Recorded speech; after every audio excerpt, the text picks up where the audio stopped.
Oke, semangat pagi teman-teman dari jurusan Hubungan Internasional Universitas Amikom Yogyakarta. Kembali lagi dalam kuliah HI Amikom, kuliah daring ya melalui video pemaparan. Kali ini dalam mata kuliah yaitu pengantar studi perdamaian dan temanya ya untuk kesempatan kali ini adalah terkait dengan em, bagaimana kita memahami ya unsur konflik dalam kajian perdamaian. Jadi pada kesempatan kali ini ya kalau kita berbicara tentang pengantar studi perdamaian, tentu ya yang pertama kali kita pelajari adalah bagaimana damai itu terjadi ya, bentuk-bentuk damai, lalu pengertian damai, pesan-pesan damai yang diutarakan. Nah, agar kemudian pemahaman kita terkait dengan damai itu juga seimbang ya dalam lingkup ilmu HI, maka perlu juga kita melihat, menengok kepada salah satu hal yang sangat berlawanan ya dengan kata damai, yakni konflik ya, tentu dalam koridor, dalam bingkai, yakni kajian perdamaian dalam ilmu hubungan internasional. So, kesempatan hari ini saya akan mencoba ya untuk membahas kepada teman-teman sekalian ya terkait dengan bagaimana melihat, memandang ya konflik dari sisi perspektif kajian perdamaian di ilmu HI. Namun sebelumnya, sebelum kita sampai ke materi atau tentang konflik dalam kajian perdamaian, saya ingin berbagi pada teman-teman tentang satu berita yang saya rasa ini juga cukup signifikan juga dan juga nyambung ya dengan apa yang kita bahas pada kesempatan kali ini, yaitu tentang konflik dalam bingkai kajian perdamaian. Ini salah satu cerita ya yang menarik juga karena ini juga masih dalam kaitannya juga apa yang kita alami baru-baru ini ya dalam masa dekat ini, yaitu penyebaran COVID, coronavirus, ya. Dan hubungannya terhadap konflik adalah ternyata walaupun dunia sedang dalam kondisi terjangkit virus yang sangat mematikan dalam wujud coronavirus, ternyata hal ini juga tidak kemudian mengurangi atau bahkan um, memberhentikan sama sekali ya hal-hal yang bersifat terkait dengan konflik. Salah satunya ini, salah satu artikel yang saya rasa juga mengejutkan, saya ambil dari website beritanya UN ya, Perserikatan Bangsa-Bangsa di news.un.org ya. Ada satu tajuk yang saya kira juga menarik untuk kita bahas lebih lanjut pada kesempatan kali ini ya. Sebuah judul yang ini Terrorist Group Exploiting COVID-19 in Sahel, UN Peacekeeping Chief tells Security Council. Sebuah judul yang menandaskan bahwa ternyata dalam masa pandemi ini, dalam masa bagaimana kita semua di lockdown karena coronavirus, ternyata penyebaran aksi teror yang kita sebut dalam sebuah kegiatan yang ini terorisme, pelakunya kita sebut sebagai teroris ya, ternyata tidak berhenti sama sekali, justru malah makin menggurita, justru malah tetap ada ya, karena ini yang akan kita bahas juga ya terkait dengan bagaimana kelompok-kelompok teroris atau bahkan persona-persona teroris yaitu mengeksploitasi COVID-19. Karena kita tahu ya dengan munculnya COVID ini, saya rasa kita bisa melihat bahwa ada perasaan takut yang muncul bukan hanya di salah satu region, bukannya di salah satu negara, tapi hampir di seluruh dunia. Ini perasaan ketakutan, perasaan teror ya, yang kalau kita telah lagi dari sisi teroris gitu ya, dari sisi bingkai perspektif terorisme itu sangat inline sekali, sangat berhubungan sekali tentang bagaimana menyebarkan rasa takut, rasa teror. Ya. Nah, maka dengan adanya coronavirus ini ternyata dianggap sebagai sebuah momentum bagi teroris, bagi aksi terorisme untuk tetap terus dilancarkan. Ini teman-teman bisa membaca ini dalam artikelnya ya, yang cukup menarik juga, dan kita lihat bahwa di sini ya, terrorist group exploiting the pandemic as they step up attacks on national and international forces. Jadi tetap dilancarkan serangan-serangan teroris, tetap dilancarkan aksi-aksi berupa penyebaran teror mendompleng, apa namanya, mengikuti daripada aksi teror yang ada gitu ya. Karena sekalian gitu ya, karena bentuk formnya sudah teror dalam bentuk penyakit, dalam virus corona, ternyata teroris juga tidak kehilangan akal untuk kemudian tetap melancarkan aksinya dengan membangun kekuatan ya, membangun yang namanya ketakutan juga dari hal yang terjadi di era pandemi seperti saat ini. Nah, ini yang menarik ya, bahwa kemudian konflik ini masih menjadi satu hal yang cukup serius untuk diperhatikan, apalagi dalam kajian perdamaian, apalagi dalam ilmu HI ya. Karena mau apapun kondisinya, mau dimanapun apa namanya dunia ini terus berputar, saya rasa konflik ya masih akan terus kemudian terjadi, dan ini penting untuk kita memahaminya ya. Satu bentuk konflik ya ini terorisme, sehingga cukup mengejutkan ya kalau teman-teman baca di sini ternyata angka untuk kemudian ada kejadian teroris ya yang dilakukan oleh kelompok maupun individu ternyata juga tidak berkurang sama sekali, justru malah semakin dieksploitasi. Sehingga ini menimbulkan hal yang cukup miris dan perlu atas dasar itu pula ya, maka pada kesempatan kali ini ya kita akan membahas tentang kajian konflik ya dalam bingkai ilmu perdamaian, dalam bingkai ilmu HI.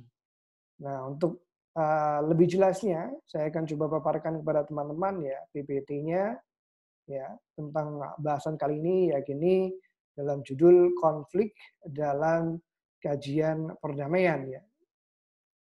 Apa yang kita bahas ya, pertama adalah definisi, lalu yang kedua adalah tipe-tipe konflik ya, bentuk-bentuk konflik, type of conflict, faktor-faktornya ya, faktor-faktor apa yang mendasari terjadinya konflik, dan juga sumber-sumber konflik, dan nanti akan sertai dengan studi kasusnya ya, akan kita lihat seperti apa.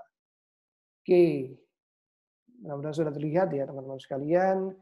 Pertama kita akan bahas tentang definisi dulu, pengertian konflik tadi ya, termasuk kenapa tadi ya, aksi teroris ya dalam bingkai terorisme kenapa masuk dalam sebuah konflik ya. Hal tersebut dapat kita lihat dari pengertian dari konflik itu sendiri. Yang pertama, pengertian dari konflik adalah tindakan atau kebijakan, keputusan apapun yang disertai dengan penggunaan kekuasaan ataupun kekuatan. Nah, di sini dapat kita lihat ya, teman-teman sekalian, bahwa ada yang namanya tindakan atau kebijakan, ya, keputusan apapun yang perlu digarisbawahi adalah penggunaan kekuasaan atau penggunaan kekuatan. Ya, tadi kita lihat dalam kasus bagaimana teroris mengeksploitasi pandemi COVID-19, karena mereka punya kekuatan di sini ya, bahwa ada ketakutan, mereka punya jaringan, apalagi sekarang semuanya online gitu ya. Ini dimanfaatkan karena mereka punya kekuatan, punya skill ya, dalam hal kaitannya dengan digital, dalam kaitan teknologi, maka kemudian teroris bisa masuk di sana. Ataupun kebijakan-kebijakan yang dibuat oleh pemerintah yang seringkali gitu ya, seringkali berat sebelah, seringkali tidak menimbulkan keadilan. Nah, hal itu juga bisa mewujud dalam terjadinya friksi, terjadinya sebuah konflik. Jadi itu tadi ya, tindakan atau kebijakan ya yang disertai dengan penggunaan kekuasaan atau penggunaan kekuatan, itu dapat dikatakan sebagai sebuah konflik. Dalam pengertian yang lain, konflik juga bisa disebutkan sebagai sesuatu penghalang yang seharusnya bisa dihindari. Jadi hal konflik itu sebenarnya bisa dihindari ya. Dan kenapa kemudian disebut konflik? Karena menghambat seseorang, menghambat personal, menghambat individu untuk tidak bisa mengaktualisasikan dirinya secara wajar. Nah, ini penting juga kita lihat ya, bahwa ketika orang terhambat ya dalam kaitannya berkembang, dalam kaitannya memperoleh pekerjaan, dalam kaitannya memperoleh pendidikan ataupun berrekreasi gitu ya. Ketika mereka tidak mendapatkan haknya untuk bisa berkembang, beraktualisasi diri, pasti di sana ada sebuah konflik, pasti di sana ada sebuah friksi.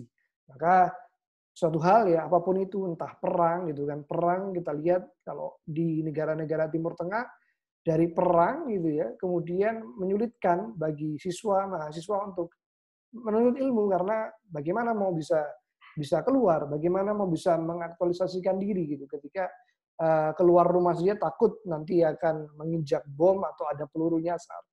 Sehingga hal-hal seperti itu ya, jadinya perang, jadinya teror, jadinya apa namanya kelompok-kelompok separatis ya, yang menimbulkan ketakutan itu dampak efek panjangnya adalah ketika seseorang persona itu tidak bisa mengembangkan dirinya, tidak bisa mengaktualisasikan dirinya secara wajar.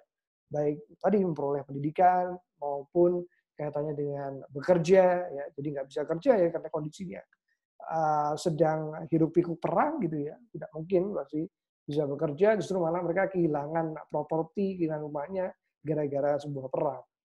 Sehingga bisa dikatakan juga adalah konflik itu penghalang ketika seseorang individu tidak bisa berkembang, tidak bisa mengaktualisasikan dirinya.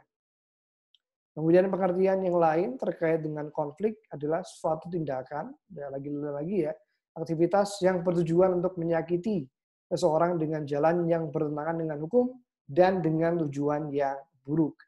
Ini seringkali kita lihat ya dalam niat-niat jahat ya, bentuk-bentuk kejahatan. Ya, kejahatan dapat menimbulkan konflik karena ya itu tadi niatnya sedari awal memang sudah tidak baik ya karena bertujuan untuk menyakiti, bertujuan untuk menghardik, bertujuan untuk melawan dengan apa yang ada ditulis dalam hukum ya. Pokoknya tujuan-tujuannya adalah tujuan-tujuan yang buruk. Maka kemudian dapat dikatakan sebagai konflik, suatu tindakan yang eksesnya atau dampaknya itu sangat buruk gitu ya, dan niatnya pun sudah jelek. Maka konflik secara tidak langsung juga akan bisa dimulai dari situ. Maka di situ ya bisa kita lihat suatu tindakan yang bertujuan untuk menyakiti seseorang. Eh, Hal-hal di mana orang-orang merasa tersakiti, tadi ada pembunuhan, ada perang, ya bagaimana kita lihat secara langsung ya, ada dampaknya pihak-pihak yang tersakiti, pihak-pihak yang tertembak, pihak-pihak yang secara moral pun terdegradasi karena tadi nggak bisa berkembang, mengaktualisasikan dirinya, sehingga semuanya ya ketika bertujuan untuk menyakiti, maka tindakan tersebut adalah tindakan yang sifatnya konfliktual. Salah satu yang menarik juga saya ambilkan dari Bapak Perdamaian kita ya, yang teman-teman saya rasa juga sudah sangat familiar, yang ini Bapak Johan Galtung. Ya, dari Galtung saya ambilkan pengertian dari konflik menurut beliau adalah setiap kondisi fisik, emosional, verbal, institusional, struktural, atau spiritual, juga perilaku, sikap, kebijakan, atau kondisi yang melemahkan. Nah, ini melemahkan, mendominasi, atau menghancurkan diri kita sendiri dan orang lain. Sehingga ini dirangkum ya, ada kondisi fisik, emosional, verbal, institusional, struktural, spiritual, lengkap semua ya, dari fisik, dari struktural, dari spiritual, agama ya, juga perilaku, sikap yang melemahkan, mendominasi. Maka ini disebutkan sebagai sebuah yang namanya konflik. Ya. Jadi penting bagi kita untuk bisa melihat di sini ya dari definisinya Galtung dapat kita lihat bahwa eh, ada ya upaya melemahkan, mendominasi. Maka ketika ada salah satu pihak yang berupaya untuk melemahkan dan mendominasi, maka kemungkinan ya, terjadinya yang namanya konflik akan semakin meningkat seperti itu. Ya, tadi ya setelah kita lihat bahwa banyak sekali pengertian dari konflik itu sendiri ya, sebuah tindakan, aksi yang melemahkan, mendominasi, kemudian bertujuan untuk menyakiti, menggunakan kekerasan ataupun kekuatan gitu ya. Nah, sekarang kita akan membahas terkait dengan tipe atau bentuk-bentuk konflik ya, type of konflik. Apa saja yang tergolong dalam sebuah konflik gitu ya. Nah, untuk menjawab pertanyaan apakah atau bagaimana ya bentuk konflik itu sendiri, kita dapat mengambil satu teori yang lagi-lagi saya ambilkan dari sosok Johan Galtung ya. Yang terkenal sekali teorinya nih kalau teman-teman belajar tentang resolusi konflik, belajar tentang perdamaian, teman-teman harus memahami ya teori ini yang disebut sebagai segitiga konflik atau violence triangle. Ada tiga bentuk dasar ya dari konflik, dari hal-hal yang ditimbulkan dari kekerasan dan kekuasaan. Ada yang namanya structural violence, ada yang namanya cultural violence, ada yang namanya direct violence. Ada 3 bentuk dari konflik. Bentuk yang pertama ya structural violence, ya ini secara harfiah adalah diartikan sebagai sebuah kekerasan, sebuah konflik yang dimunculkan dari atas, biasanya dari pemerintahan. Lalu cultural violence adalah dari budaya seperti itu, dan direct ya, harfiahnya adalah yang langsung terjadi itu. Coba kita akan bahas satu demi satu ya dari 3 bentuk konflik ini dalam segitiga konfliknya. Pertama adalah structural conflict ya, adalah keadaan ketidakadilan yang diciptakan oleh suatu sistem yang menyebabkan manusia tidak mampu memenuhi kebutuhan dasarnya. Ya, jadi sifatnya kekerasan itu atau konfliknya adalah struktural ya, dari atas ke bawah. Nah, seringkali ini terjadi hal-hal yang digolongkan sebagai konflik struktural adalah ketika tadi ya, salah satu sistem kebijakan yang dianggap tidak adil justru melemahkan salah satu atau banyak pihak ya, karena memanfaatkan kekuasaan. Nah, seringkali ini terjadi gitu ya. Zaman dulu kita mengenalnya adalah bentuk-bentuk penjajahan gitu ya. Penjajahan apa namanya dilakukan oleh negara-negara besar seperti bangsa-bangsa Eropa, kemudian Amerika Serikat, Jepang. Kalau di saat ini ya, di era saat ini ya, ini struktural konflik yang bisa terjadi kebanyakan sifatnya adalah di internal ya, sifatnya di politik domestik. Kita melihat seringkali ada kebijakan-kebijakan yang berdasarkan sentimen, yang hanya berdasarkan kepentingan elit saja gitu ya. Sehingga kemudian ini menimbulkan konflik, yang menimbulkan kemarahan dari pihak-pihak yang merasa terdiskriminasi oleh sistem yang sangat tidak adil. Maka itu disebut sebagai structural konflik ya, atau konflik struktural. Lanjut ke jenis atau bentuk konflik yang selanjutnya, ada namanya direct violence atau konflik langsung. Ini secara pengertiannya ya dapat kita katakan sebagai gangguan yang harusnya dihindari terkait dengan kebutuhan dasar manusia, kebutuhan untuk hidup layak, sesuatu yang menurunkan tingkat kepuasan kebutuhan real di bawah potensi yang ada. Jadi langsung terjadi ya. Ini dulu ya seringkali ada tindak-tindak kekerasan ya ketika orang merasa disakiti gitu ya. Entah itu tertembak, entah itu kemudian dibunuh gitu ya. Entah itu kemudian hukuman-hukuman penggal gitu ya. Kekerasan yang sifatnya langsung ya diterima karena kaitannya dengan kebutuhan dasar manusia gitu kan. Nah ini kalau dalam bentuk sekarang kekerasan-kekerasan langsung ini ya memang sudah sangat samar ya. Mungkin yang kerap terjadi ya hanya kejahatan-kejahatan sifatnya pembunuhan gitu ya, kekerasan-kekerasan yang sifatnya langsung ya dari kerasa gitu ya, pukulan, tembakan, bacokan ataupun hal-hal terkait dengan hal itu. Tapi sekarang juga bentuknya semakin melebar dengan adanya bullying misalnya ya, apa perundungan itu kan secara langsung itu diterima oleh manusia gitu ya. Tindakan-tindakan bullying seperti itu ya tentunya menimbulkan yang namanya konflik. Maka bisa kita katakan sekarang bullying adalah bentuk pelebaran dari apa yang dimaksud dengan konflik langsung ya, atau direct violence itu sendiri. Kemudian yang ketiga, kaitannya dengan budaya tentu saja ya, karena dari judulnya, dari heading-nya pun bisa kita lihat cultural violence atau konflik budaya ya. Sikap yang berlaku dan keyakinan kita yang telah diajarkan sejak kecil dan menilai kita dalam kehidupan sehari-hari. Tentu ini konflik yang tidak bisa dihindarkan, apalagi di negara-negara yang dalam tanda kutip ya masih menjunjung tinggi nilai-nilai tradisional, nilai-nilai pendahulu, nilai-nilai dari nenek moyang seperti itu ya. Dan seringkali ini terjadi karena ya tadi ada kegagaban budaya, kegagalan asimilasi budaya gitu ya, karena budaya yang lama terkikis oleh budaya baru, seringkali di situ terjadi yang namanya perselisihan, terjadi yang namanya konflik. Maka disebutkan dikategorikan sebagai konflik budaya gitu ya. Di Indonesia contohnya nanti kita akan bahas juga di studi kasus ya, banyak sekali karena negara kita ya masih sangat menjunjung tinggi nilai-nilai luhur dari budaya gitu. Maka tak jarang kita temui di Sabang sampai Merauke ada konflik-konflik yang mulanya bersumber dari pemahaman atas budaya, karena ini perlu pembiasaan ya, namanya budaya kan perlu adanya understanding ya, mutual understanding, pengertian bersama karena kaitannya dengan nilai-nilai yang sudah dipegang sejak dulu, lalu muncul pembaruan, nah seringkali ini ketemu dan seringkali jatuhnya malah tubrukan dan menimbulkan namanya konflik. Sehingga terjadi ya namanya konflik budaya di banyak negara-negara yang tadi saya bilang masih menjunjung tinggi yang namanya nilai-nilai luhur dari para pendahulu, dari nenek moyang ya, yang tidak bisa diganggu gugat. Ya, tadi ya, sehingga sekarang kita sudah bisa mengenal ya 3 bentuk konflik tadi ya, ini segitiga konflik, baik itu konflik langsung, konflik budaya, dan konflik struktural.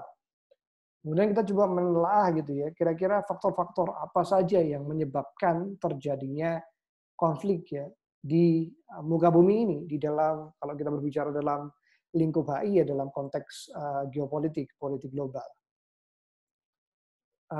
Konflik faktor yang pertama ya adalah perasaan tertekan di kalangan masyarakat gitu ya. Perasaan tertekan ini ditimbulkan tadi ya oleh sebuah sistem yang tidak adil yang seringkali disebutkan ditimbulkan oleh konflik-konflik yang sifatnya struktural ya dari atas ke bawah.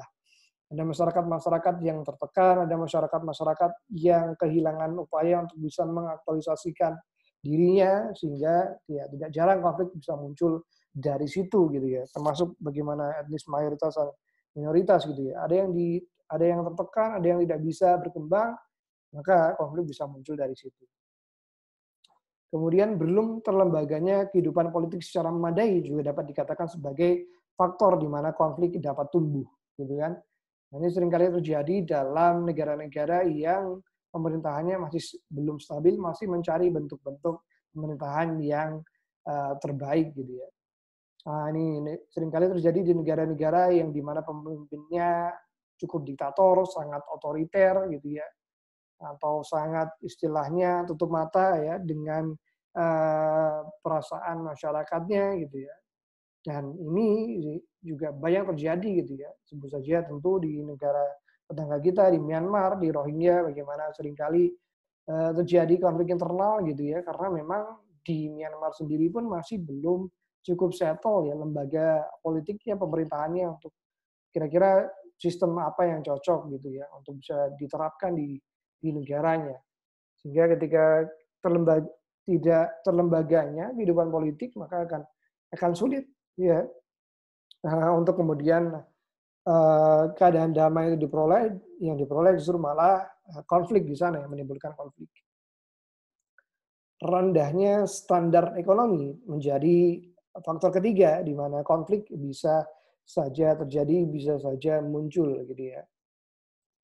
Nah ini ya kita lihat ya bahwa memang ini dekat ya dengan kita ketika memang uh, suatu negara gitu ya standar ekonominya cukup rendah, tingkat kejahatan gitu ya, tingkat potensi konflik kemungkinan akan naik karena kita tahu bagaimana mereka belum mendapatkan kenyamanan, belum dapat hidup yang layak sehingga seringkali ini men-trigger, memicu masyarakat di dalamnya untuk kemudian bertindak-tindak yang di luar dari hukum atau bahkan amoral gitu ya. Dan kita bisa lihat bahwa negara dengan indeks paling damai itu berada di negara-negara di uh, utara Eropa gitu ya dengan Finlandia, Swiss seperti itu ya. Karena mereka standar ekonominya cukup baik apalagi kalau kita berbicara tentang Swiss gitu ya. Cukup baik standar ekonominya dan bisa dibilang di sana sudah hampir tidak ada yang namanya konflik sehingga kita perlu melihat kalau kenapa di banyak negara-negara, utamanya negara berkembang, kenapa masih banyak sekali muncul yang namanya konflik, ya karena salah satu faktornya adalah ketika standar ekonomi mereka masih rendah atau bahkan masih belum stabil seperti itu. Katanya dengan ketidakseimbangan distribusi sumber daya ini terjadi juga gitu ya bagaimana kelompok mayoritas dan minoritas ya isu-isu gorengannya seperti itu ya akhir-akhir ini nanti kita juga akan bahas juga ya pasti ada ketimpangan antara kelompok-kelompok mayoritas yang di mana mereka berkuasa dengan kelompok minoritas sehingga ketidakseimbangan distribusi sumber daya tersebut menghadirkan yang namanya konflik ya mayoritas versus minoritas. ketidakberimbangan pemenuhan hak dalam masyarakat. Tadi dia sudah bilang ya bahwa ini lagi-lagi ya katanya dengan struktural konflik ya, konflik-konflik yang sifatnya struktural ketika sistem yang tidak melingkupi seluruh lapisan masyarakat, tentu konflik akan menjadi hal yang mudah untuk terpantik karena hak-hak dari masyarakat bisa jadi tercerabut karena sistem yang tidak berimbang seperti itu. Nah, untuk lebih jelasnya, teman-teman, kita akan coba lihat berdasarkan studi kasus ya, berdasarkan peristiwa-peristiwa yang sudah pernah ada terkait dengan konflik, dan akan kita coba golongkan tadi ya dalam 3 bentuk konflik besar tadi ya, dalam bentuk violence triangle tadi dari Juan Galtung. Yang pertama adalah konflik etnis Dayak dan Madura. Nah, ini adalah konflik yang cukup familiar bagi teman-teman sekalian gitu ya, karena ini salah satu konflik yang cukup signifikan ya dalam perkembangan Republik Indonesia. Masalahnya kan di sini kan adalah sebenarnya bisa dilihat dari konflik budaya ya, pemahaman dari budaya yang ada ya karena pendatang dan kemudian orang-orang yang sudah lama berdiam di sana gitu ya. Madura sebagai pendatang dianggap kemudian merecoki Dayak sebagai pendahulu yang tinggal di sana ya. Dan ini adalah dampak dari tadi, dampak dari kebijakan yang tidak merata juga, kemudian waktu itu kan masih transmigrasi awal-awal ya diapungkan, dijalankan oleh pemerintah, lalu adanya ketimpangan ekonomi juga hadir di sini gitu ya. Bagaimana kita lihat dianggap juga Madura sebagai pendatang oleh kaum atau kubu Dayak gitu ya, itu mengambil apa-apa yang menjadi ceruk ekonomi dari Dayak gitu ya, suku yang memang sudah di sana. Maka seringkali ini jadi gesekan gitu ya, tidak ada pemahaman budaya, tidak adanya kemerataan ekonomi, minoritas versus mayoritas, maka terjadilah yang namanya konflik.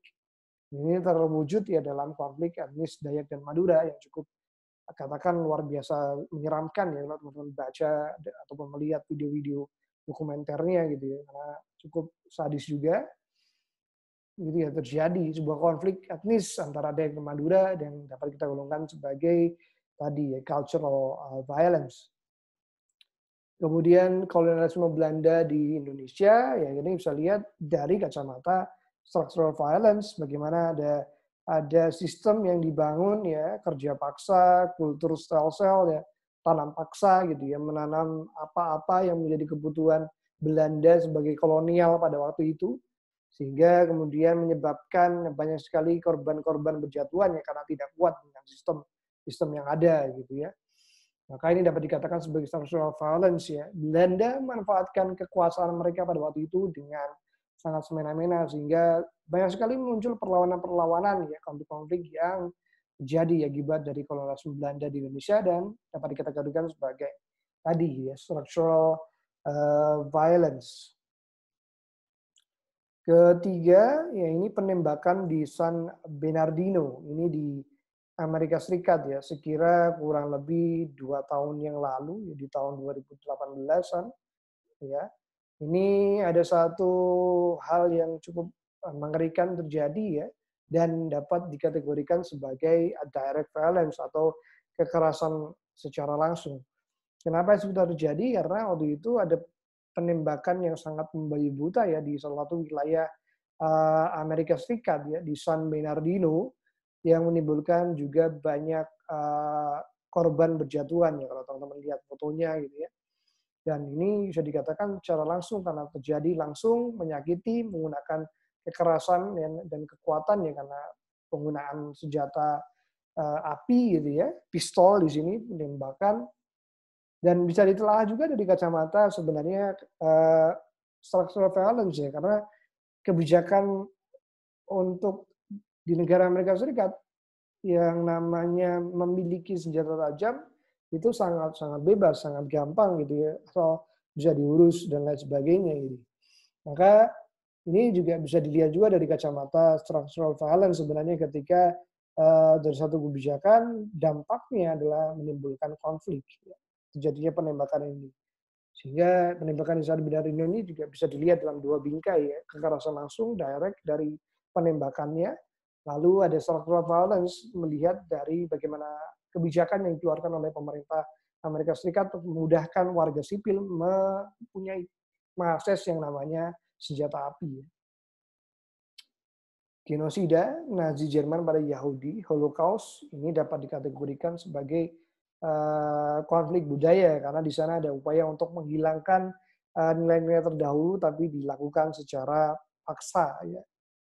Kita tahu ini adalah sebuah upaya dari etnis Arya kepada etnis Yahudi ya, dipimpin oleh Nazi Jerman, Hitler ya, untuk membuktikan siapa ras yang paling berkuasa pada saat itu, dan dapat dikatakan ini adalah sebuah konflik budaya ya. Cara-caranya dilakukan membantai dan lain sebagainya, dikatakan sebagai ideologinya adalah konflik budaya. Kaitannya yang terakhir adalah serangan Suriah ya, menggempur Ghouta. Ini kita lihat salah satu hal yang lagi-lagi bisa kita lihat dalam dua sisi gitu ya, dua sisi. Pertama adalah structural violence karena ini lahir karena kebijakan dari Amerika Serikat ya untuk menggempur Timur Tengah, menggempur Suriah ya, untuk memberantas teroris katanya pada waktu itu, memberantas kelompok separatis ISIS gitu. Dan bisa dilihat juga ini sebuah kekerasan yang langsung ya, karena bisa kita lihat banyak sekali sekolah-sekolah yang hancur, tempat ibadah yang hancur gitu, yang kemudian menimbulkan masyarakat-masyarakat di sana tidak bisa mengakses lagi yang namanya tempat-tempat bagi mereka bisa berkembang, mengaktualisasikan dirinya. Yang dapat kita lihat dalam dua bingkai berarti ini ya, untuk dari kekerasan yang timbul karena serangan Suriah yang menggempur Ghouta, yakni structural violence, dan juga tadi ya direct violence atau kekerasan langsung, konflik secara langsung. Oke, begitu teman-teman ya pemaparan pada kesempatan kali ini terkait dengan kajian konflik dalam lingkup perdamaian, dalam lingkup HI. Salah satu poin yang penting untuk teman-teman pahami ya adalah bagaimana tadi kita bisa mengklasifikasikan ya apa yang disebut konflik itu dalam 3 kutub besar ya, yakni structural violence, kemudian ada direct violence, dan ada kemudian cultural violence ya. 3 bentuk kekerasan, 3 bentuk konflik ya, yang terjadi: konflik budaya, konflik struktural, dan konflik satu lagi adalah langsung. Nah, ini penting untuk teman-teman pahami karena teman-teman dari bingkai yang dibuat dirancang oleh Johan Galtung, teman-teman bisa melihat oh konflik ini sebabnya karena ini, oh berarti digolongkan sebagai konflik ini. Sehingga ketika kita sudah bisa mendefinisikan konflik, ketika kita sudah bisa melihat ya ini konflik masuk ke ranah wilayah mana, maka makin mudah bagi kita dapat mendefinisikan dan juga kemudian mencari jalan keluar bagaimana untuk menghentikan konfliknya. Jadi perlu ya untuk sebenarnya mewujudkan perdamaian tidak hanya dengan cara-cara damai, tapi kita juga perlu juga mengupayakan untuk memahami konflik itu seperti apa, terjadinya seperti apa, dan kemudian berpikir setelah itu ya bagaimana upaya dan caranya untuk bisa menghindari dan menyelesaikan yang namanya konflik seperti itu. Oke, saya rasa begitu yang dapat saya sampaikan dalam kesempatan kali ini dalam kuliah daring HI Amikom dengan tajuk konflik dalam kajian perdamaian. Sampai jumpa pada kesempatan kuliah daring selanjutnya. Tetap semangat dan jaga kesehatan selalu.